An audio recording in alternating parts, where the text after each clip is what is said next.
Tonight on this special edition of Cronkite News, we finally have a World Cup winner. Spain took home the title, beating the defending champs Argentina. Plus, the World Cup is bringing in millions of dollars all across North America and even right here in the Valley. Find out how local businesses are benefiting from the World Cup boom. Plus, the U.S. men's national team is made up of players from all over the world who chose to come together to play under one flag. Good evening and welcome into this special World Cup edition of Cronkite News. I'm Jacob Brooks. Thank you all for joining us. Spain has done it. After a tense, low-scoring match, Spain took out the defending champion Argentina to win the World Cup in extra time. It was a fantastic atmosphere at MetLife Stadium, the home of the New York Jets and Giants, and just look at the emotion and how much this meant to Spain and its fans.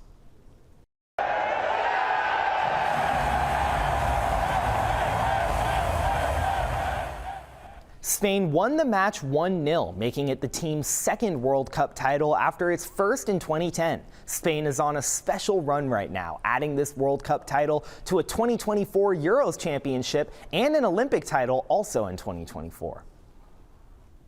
Juan Manosalva and Emily Montano have more now on the road to this World Cup title. Welcome to our final edition of World Cup Roundup. I'm Emily Montano. And I'm Juan Manosalva. After a month of history, drama, and unforgettable moments across North America, the 2026 FIFA World Cup has crowned a champion.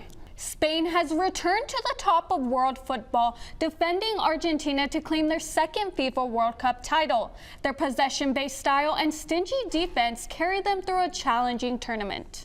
The championship ends a 16-year wait since Spain's first World Cup triumph in 2010, making La Roja just the 9th nation ever to win multiple men's FIFA World Cup titles. But this World Cup will be remembered for much more than its champion.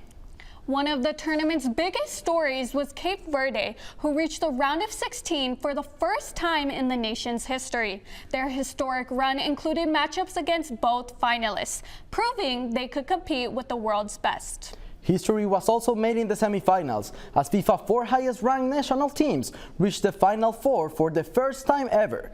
Argentina, Spain, France, and England live up to their rankings, with the top 2 teams eventually meeting in the final. And the Golden Boot race was one for the ages, as Lionel Messi and Kylian Mbappe each scored more than 20 goals, putting together 2 of the most prolific tournament performances ever. Of course, the month wasn't without its share of controversy.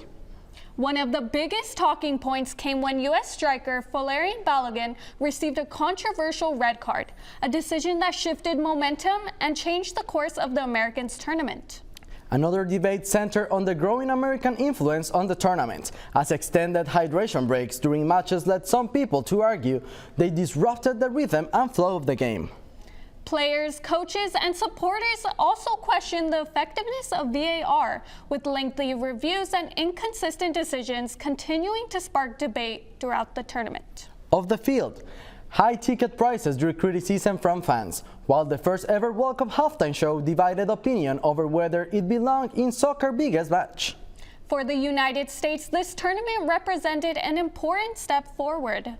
The U.S. men's national team surprised much of the soccer world with this performance, reaching the knockout stage on home soil and sparking a new level of excitement for the sport across the country.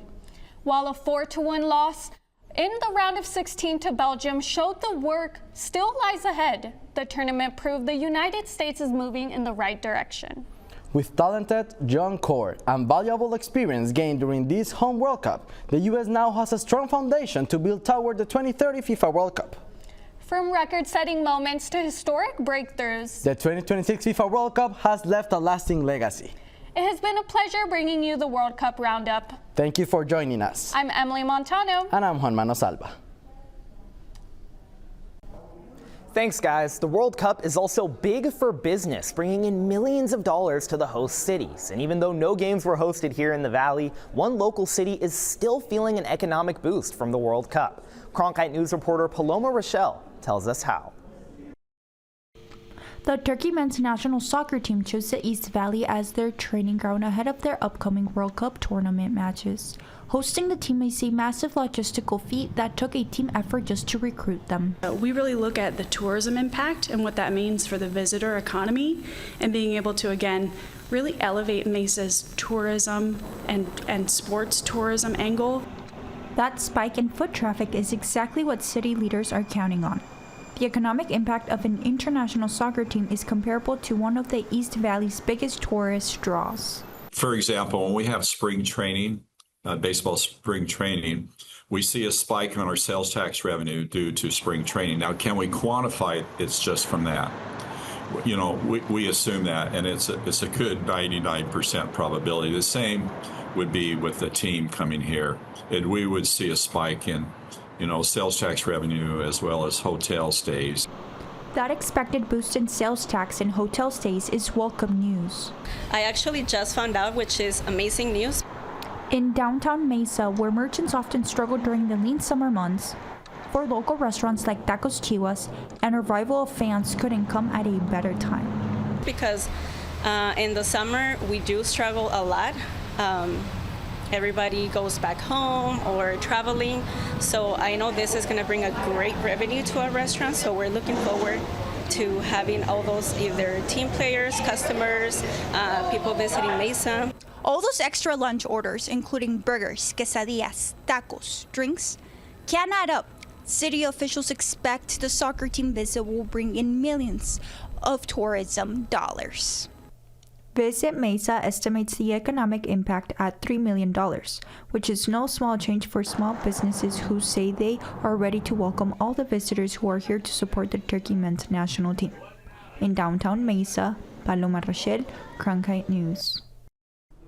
Thank you, Paloma. Visit Mesa officials say they plan to use the success of this World Cup partnership to pitch the Valley to host even more sporting events in the future. Sports, and especially football, are all about tradition. After the break, we'll take a closer look at one of those traditions that's been bringing people closer together. I already feel like I'm part of the World Cup because I completed the album. Find out why the Panini World Cup album means so much to so many after a quick break.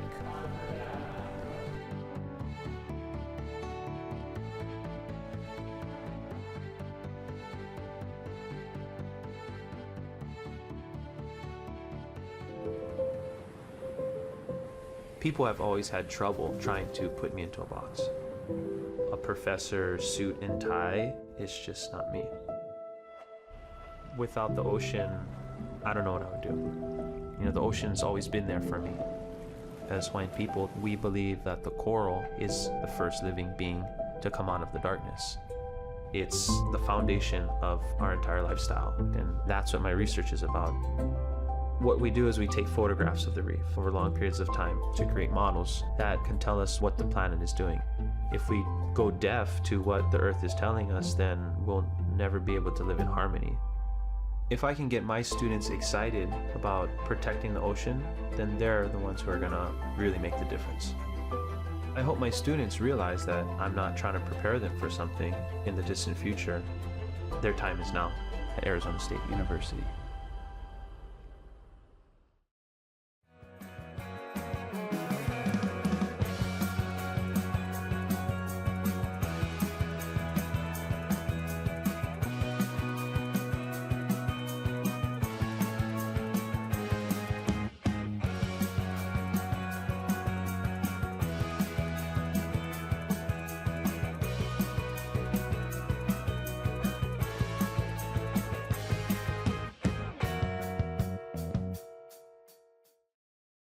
The Cronkite News app.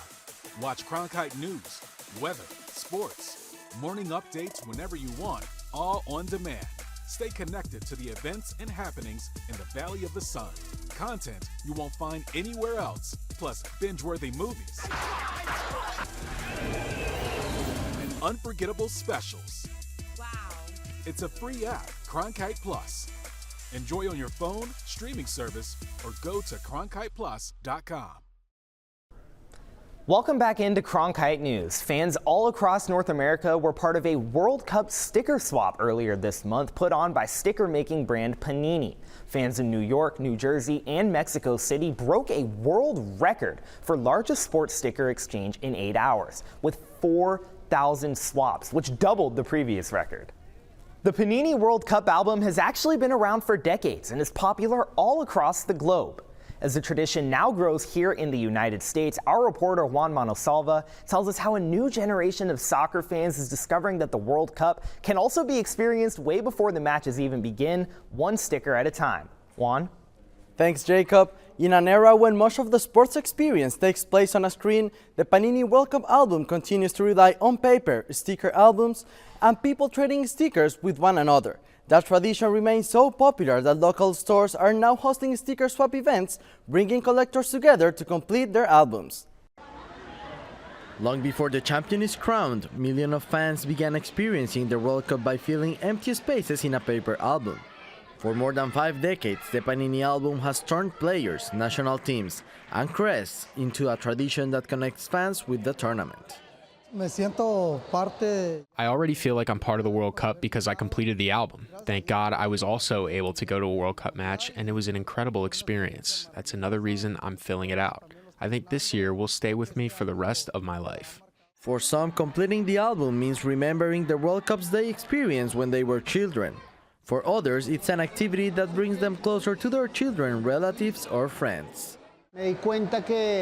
I realized that when I opened the first box, everyone sat down at the table with no phones and no tablets. To me, that was incredible. So buying the stickers became an excuse to bring everyone together. Panini published its first FIFA World Cup album in 1970 and since then has become a fan favorite. The album introduces the players, the crests, and the teams that will be competing in the tournament. So by the time the World Cup begins, fans are already familiar with the teams and their favorite players, making them feel closer to the World Cup experience. And although generations change and technology rules the modern era, the routine remains the same. Buying packs, opening them, organizing the duplicates, and searching for the stickers that are still missing. And to make that search easier, some fans gather at local swapping events like the one held every Sunday at Soccer Locker. You really need events like this. It helped me 1,000%. I never would have completed my album if it weren't for an event like this. The 2026 edition is the largest in Panini's history and also one of the last produced under the company's long-standing partnership with FIFA. Yes, this is my first one, and when I heard Panini was going to make its last albums, I told my mom, I have to collect this one. So that's how we got started. Panini will continue producing World Cup collections through 2030. After that, the rights to FIFA collectibles will pass to Fanatics and Topps. That makes the 2026 and 2030 editions some of the last of a tradition that has accompanied soccer fans for more than half a century. The Panini Experience is also coming to the small screen. A TV series that tells the story of the Panini Empire has been developed for Italian TV and is set to air very soon. In the newsroom, Juan Manosalva, Cronkite News. Thanks, Juan. The U.S. men's national team is made up of players from all around the world, but they still decided to don the stars and stripes for this World Cup. Our reporter Andrew Montana traveled to Georgia before the World Cup to speak with some of the players about what led to that decision to represent the U.S. An athlete's biggest goal is to represent their home nation on the highest level, but it's not always that easy to choose if you have dual citizenship. So some players have additional things to consider when weighing their options. Look, my parents came here with not a lot. I'm a first-generation Hispanic, Salvadoran, Guatemalan, and my parents came here looking for work, trying to put a roof over their heads first and foremost. So it really was the American dream for them. You see, the thing about the American dream in the soccer world is that it comes with world-class competition, all of which is fighting for the same minutes on Team USA. And as difficult as this competition is, some players also have to choose between stardom at home and success in the States. There was a big gap where I guess you can say, disappeared from the mix of U.S. soccer. it's like everything happens for a reason, you know, and I'm here and I'm happy, man. We didn't grow up with a lot of money, but the money that we had was thrown into sports and keeping us off the streets. And, you know, we have a lot to thank to our parents. I think all of us do because of the sacrifices that they made. About half of the American national team's players are international, meaning they could have played elsewhere. But once World Cup season came around, there were many reasons why a lot of these players elected to represent none other than the Stars and Stripes. Just the plan that they had for the future. As I said, they wanted to change the view that people have on soccer in America, and I just saw myself as a part of this. Super nice, exciting. It's crazy because the first couple camps when I got back in the mix, it's like I never left, you know. But obviously I had to get used to the new faces, new guys and stuff. Choosing between multiple nations carries a certain burden. And then for me, it was how can I give back, or how can I show appreciation for a nation that has given me so much. And you know, I think our locker room was full of stories like that, and that's the beauty of the United States. But that weight is nothing compared to the pride felt from the name printed across your chest. In Fayetteville, Georgia, Andrew Montana, Cronkite News. Thanks, Andrew. Coming up after this quick break, we'll meet a U.S. men's national team player who made it to the World Cup thanks in big part to his father. Just going to those games, watching my pops play, seeing the passion of the fans, and kind of bred that intensity, that passion, into me. He learned from the best, his father, who used to be the U.S. men's national team coach. I got a chance to speak with both of them, and we'll hear their story coming up next on Cronkite News.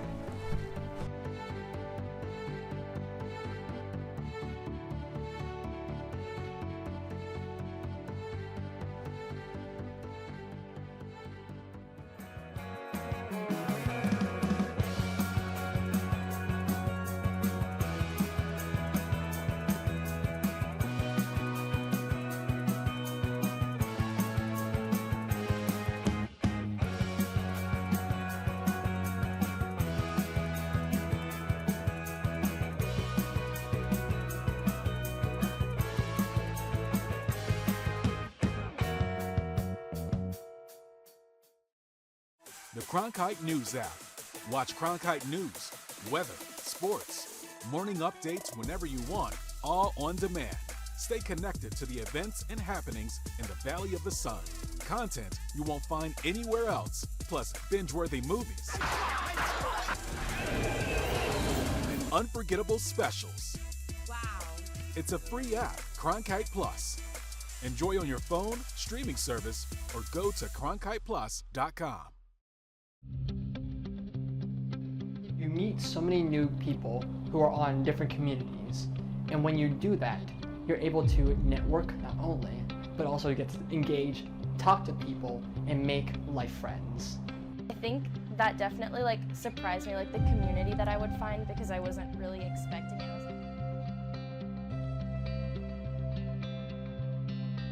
Freedom. Friendly. Nice. I'd say cozy. As a teacher, you just want to reach people. You want to make a difference. You want to help them. I have an opportunity to do something I never imagined I would be able to do. Go out and build the best biology class the world has ever seen. When you go into Dreamscape Learn, you put on a set of goggles and you can go anywhere. You can be anyone and do anything. The thing about Arizona State University is they're always thinking about what's next. We can create virtual reality experiences so that you can learn by exploring in a virtual world the way that scientists explore in the real world. And kids can feel that. All these emotions are what help the brain encode information.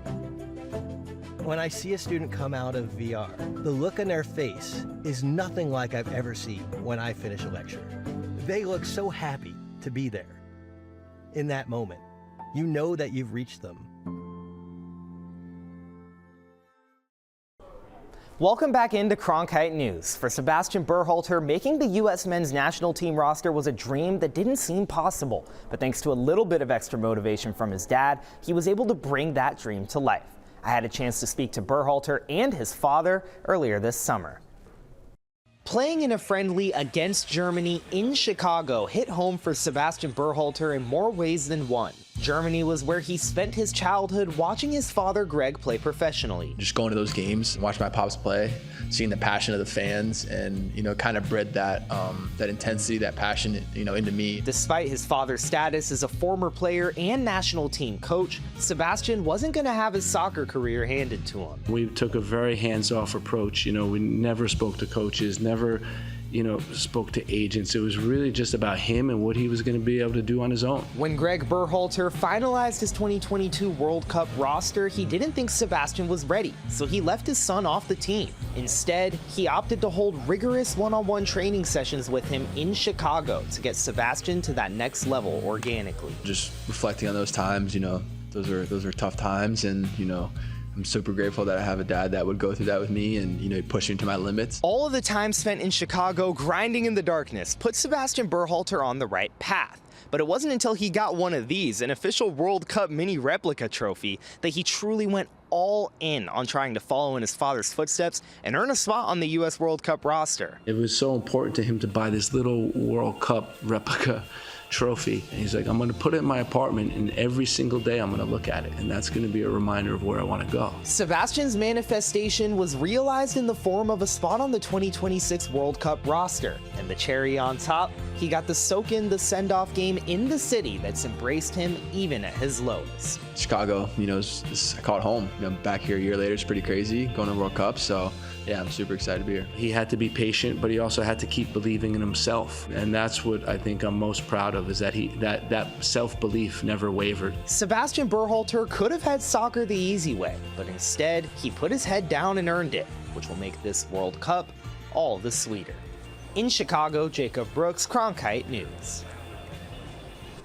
Coming up next on Cronkite News, after a war broke out in Bosnia in 1993, thousands of refugees relocated here to Phoenix. And this World Cup, that community was united here in the Valley to cheer on Bosnia.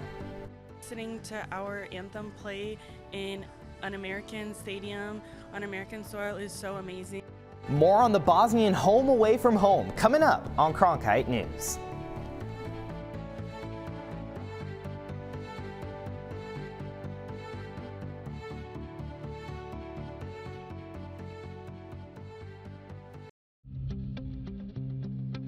You meet so many new people who are on different communities, and when you do that, you're able to network not only, but also get to engage, talk to people, and make life friends.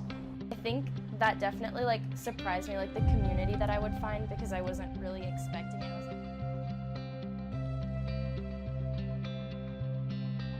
Freedom. Friendly. Nice. I'd say cozy. As a teacher, you just want to reach people. You want to make a difference. You want to help them. I have an opportunity to do something I never imagined I would be able to do. Go out and build the best biology class the world has ever seen. When you go into Dreamscape Learn, you put on a set of goggles and you can go anywhere. You can be anyone and do anything. The thing about Arizona State University is they're always thinking about what's next. We can create virtual reality experiences so that you can learn by exploring in a virtual world the way that scientists explore in the real world. And kids can feel that. All these emotions are what help the brain encode information.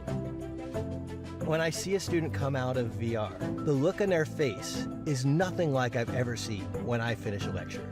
They look so happy to be there. In that moment, you know that you've reached them.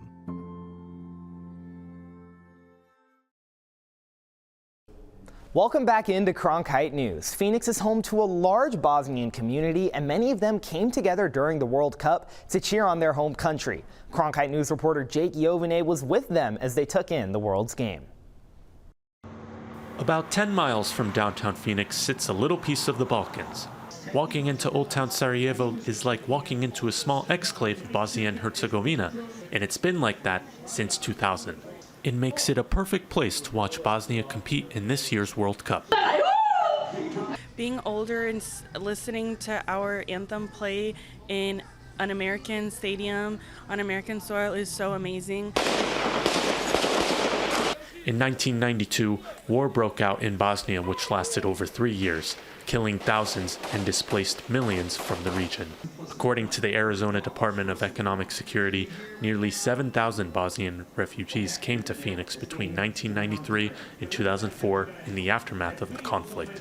Now, 30 years later, Bosnians in the Valley get a chance to see their national team on the biggest stage, in the country they now call home.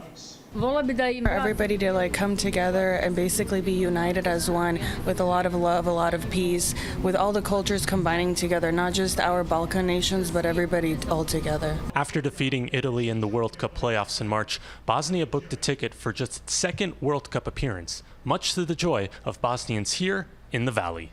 I felt like my knees, I didn't feel my knees anymore. I just felt like me sink to the ground. It was an amazing experience. It was just wow, this is really happening. Bosnia and Croatia are the only two former Yugoslav nations to be represented in this year's tournament. With Phoenix's large communities, it's a chance to bring everyone together to watch the world's game. I'm very proud to see Bosnia at the World Cup. Not only Bosnians, but also Croats, Serbs, Slovens, ex-Yugoslavia nations come together. Us younger generation that grew up here and had to move because of the war and all of that, we got to see a different side of it. Though Bosnia ultimately lost this particular game, by just being at the World's event gives a sense of pride to a community that's been through so much. There's little people in the world that take the time to get to know our culture and understand our people and see how great we are and where we come from and our corners. So for you to recognize Bosnia means so much. In Phoenix, Jake Jovine, Cronkite News. Thanks, Jake. Well, that's it for this special World Cup edition of Cronkite News. I'm Jacob Brooks. Thank you all for joining us. And to see top Arizona stories anytime, log on to cronkitenews.azpbs.org.